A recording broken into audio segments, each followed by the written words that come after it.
Hello, welcome to Microfiche Microphone. I'm Micah, and on this channel, we look at microfiche from the past, old newspaper articles in the public domain. We look at them with our modern eyes, our modern perspective, and see what we can learn from them. On this microfiche time capsule, we are looking back at the Gentleman's Magazine from May 1800, and this article is entitled Explanations of Celts from Various Authors. And I thought that would be interesting because why do you need to explain Celts? The Celts are a people that are native to the British Isles, I'm fairly certain.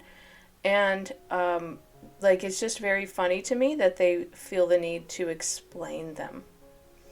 So I wanted to see what their quote-unquote explanation is on the Celtic people. I'm wondering how racist this is going to be.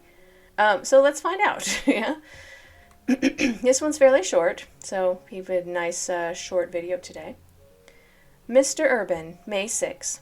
The critical reviewers last month reviewing Mr. Milner's History of Winchester, page 364, speaking of his idea of Celts, say, "We have been informed by a learned friend that the word Celtis is used in the Vulgate translation of the Bible for a wedge or chisel, but we have not an opportunity of verifying the reference." What? The term chisel does not occur in our Bibles, and where wedge appears, it is not translated by the Vulgate as here, but in Deuteronomy 20:25. If thou lift up thy tool is rendered, wait a second, they're translating from the Latin? I'm fairly certain it wasn't originally written in Latin. Deuteronomy was written in Hebrew, yeah? See Levivaris cultrum. Celtis in Ainsworth is a kind of lotus tree from Pliny. What? The 1317. Celtis, Job, I hate Roman numerals. Okay, 1924, is by us rendered an iron pen. I'm very confused right now. Dusange in Voc tells us from W. Brito in Vocab, Celtis instrumentum serum aptum ad sculpendum. Cecil Gallice dictum a celando sed nusquam in bilia unde Job 19 ubi quidam lugent. I hate Latin. Okay, let me just read through this and then I'll obviously translate it, but this is annoying. Vel Celte sculpantur in silis GG in originali ut antiquare. I am just trying to get through it. I'm sorry. Pronunciation is horrible. Bibliae habent certe et nullus sanctorum expositorum poni Celte. Vitus inscriptio Romae Malalio et Celte literaris silix.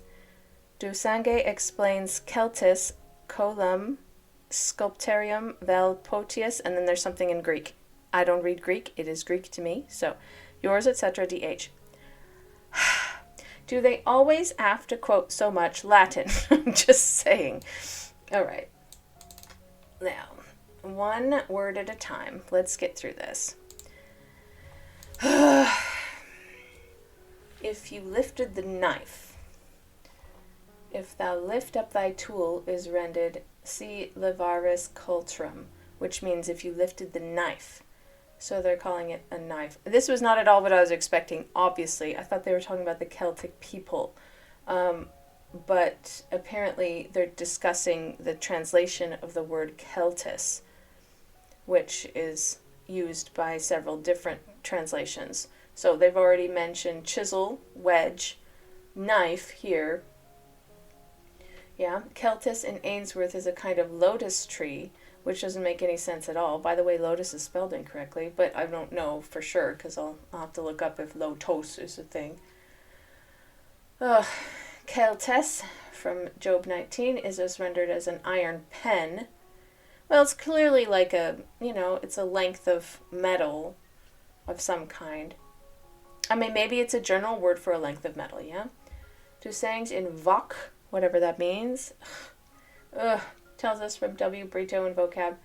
Okay, and then there's the whole passage. So let's start out with the first sentence. Okay, so the first sentence. Celtis instrumentum serium aptum ad sculpendum quisel Gallicae dictum e celando sed nusquam in Biblia unde Job, and then I skip the numbers, but ubi quidam legant. Okay, so here's the translation. For the Celts, a sawing tool suitable for carving an ash. Chisel in French was called from celando, but nowhere in the Bible where Job where some mourn. Okay, that doesn't make any sense. Okay, let's see if we can figure out if I mistyped anything. Galice is French. Okay, that's good to know. And then Biblia is in the Bible, yeah? So when it says for the Celts, I'm pretty sure that just means Celtis, which is like the original word. Celtis, a sawing tool suitable for carving an ash. So it's like a saw, yeah? And in French, it's a chisel, yeah? Celtis is a sawing tool suitable for carving an ash, a chisel in French, and that's all I can get from that. And it says something about, but nowhere in the Bible, in Job, where some mourn. Well, that's like, I don't know. It keeps going, so maybe that's like interrupting the sentence. So I'm assuming that it's the next line, and I thought it was a new sentence, but maybe it just keeps going. So I'm going to keep going and just translate it and type it in underneath there, and hopefully it will make more sense than, but nowhere in the Bible where Job where some mourn, whatever that means. Okay, so I'm going to keep going. Okay, so vel Celte sculpantur in Celtis, GG, I don't know what the GG is about, in originale ut antiquae Bibliae habent, certe et nullus fanctorum expositorum poni Celte. So it says, or Celts are carved in the shirt? In the shirt, huh? GG. In the original, as they have in the ancient Bibles, certainly, and none of the fanciful exposés should easily be put down. Well, at least that is more cohesive. At least know what they're talking about here. Yeah. I don't know what's about the shirt thing, but okay. So let's do the last sentence, yeah? And I'm not going to try and translate the Greek because I don't speak Greek and I don't even know what all those letters are. So we're just going to skip the Greek. It says, Vitas inscriptio Romae, Malalio et Celte literatus silex.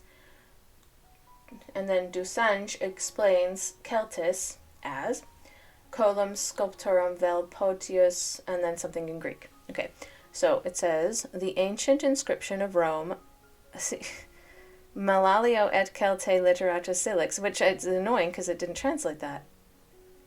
Heaven sculptured, or rather, and then some other Greek word. I'm going to take off the quotes and maybe it will translate it.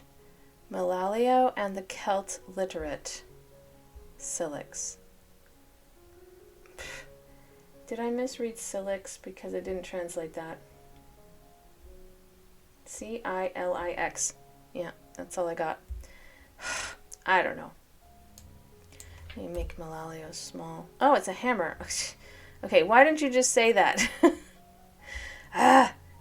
With a hammer and a Celt literate silex. Okay, that makes zero sense. I'm sure it means something to somebody. Okay, so a hammer and a chisel is I'm trying to interpret this. So Malalio is a hammer, and Celte, whatever that is, iron pen, they said. And literatus is to write, yeah, or literate, yeah. And then silex, I don't know what that means, but then it sounds to me like we're writing with a hammer and chisel, yes? That's what it sounds like to me. So they're saying that this is a related word, that the Celte is the same word as, as this chisel that they're explaining. So they're trying to explain. But like the rest of it doesn't make any sense either. Heaven of sculptures, or rather, and then some Greek word. But like that doesn't make any sense either. All right, so what I'm getting from this, which isn't that much, is that there are different interpretations of this word Celtis or Celte, depending on how it's conjugated. But it means basically some sort of metal like instrument that is long and sometimes sharp. And so if it's long and sharp, then it is Celtis or Celte. But the problem that I have with this is that is not the original Bible. The original Old Testament Bible for Job and Deuteronomy, which they mention, is in Hebrew.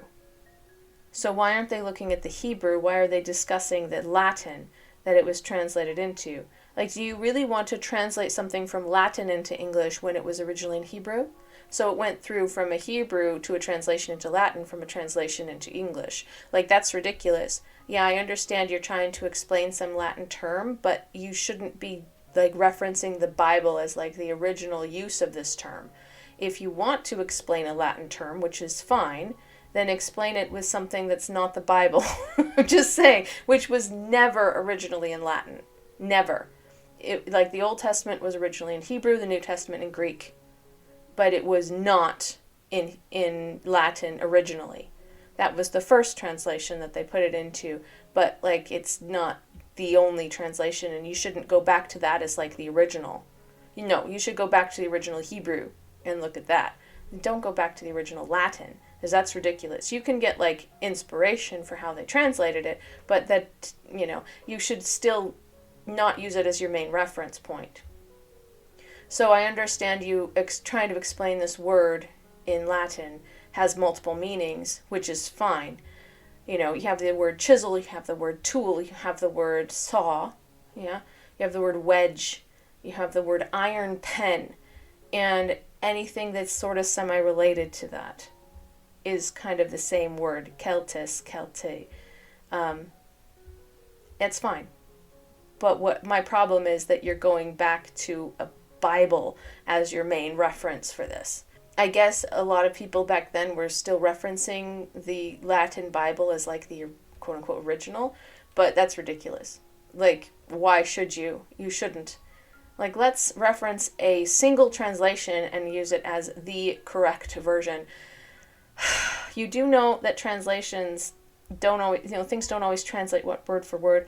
I am a person who, I speak 3 languages. I'm not trying to show off with that. I actually don't even mention it that often. But what I'm trying to say with that is that when you speak another language, any other language, you will very quickly recognize that many, many things cannot be translated word for word. One good example of that is in German, for example. If you don't understand something, you say, Ich verstehe nur Bahnhof. And that literally means I only understand train station. Now, what does that mean? Like, doesn't even make any sense. But if you look at it in context, that means if they're contexting it towards, like, tourists who don't understand the language, who only visit the train stations. Because, they don't really venture out of there since they don't understand the language. And they don't really know what they're doing. So that's kind of what they're talking about, is this reference of, like, a tourist who doesn't know what they're talking about, who doesn't speak the language, and it just means I don't understand anything at all. But, like, I could never translate that as I only understand train station, because in English, that's not a phrase. It doesn't have the same connotation.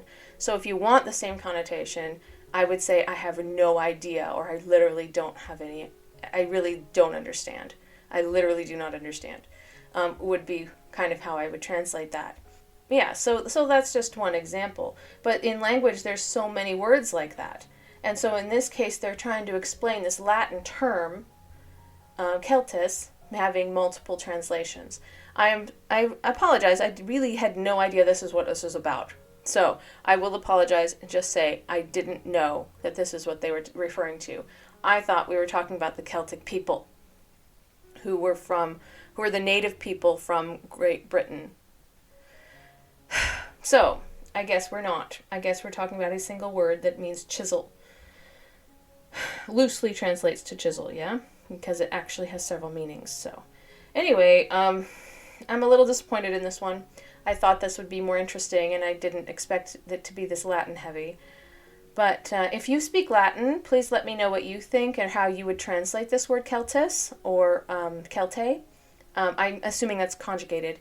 I know that Latin has many endings of their words, and that is just conjugating it for the use of it. So I'm pretty sure Celtis and Celte are the same word. But if you have any insights and you speak Latin, please let me know, because I'm terrible at Latin, and I obviously never studied it. Latin is not one of my 3 languages. English, French, and German. And my French isn't even that good anymore, but it used to be. Anyways, I hope you enjoyed this anyway, and if you did, please like the video, subscribe to the channel, and I hope to see you in the next video.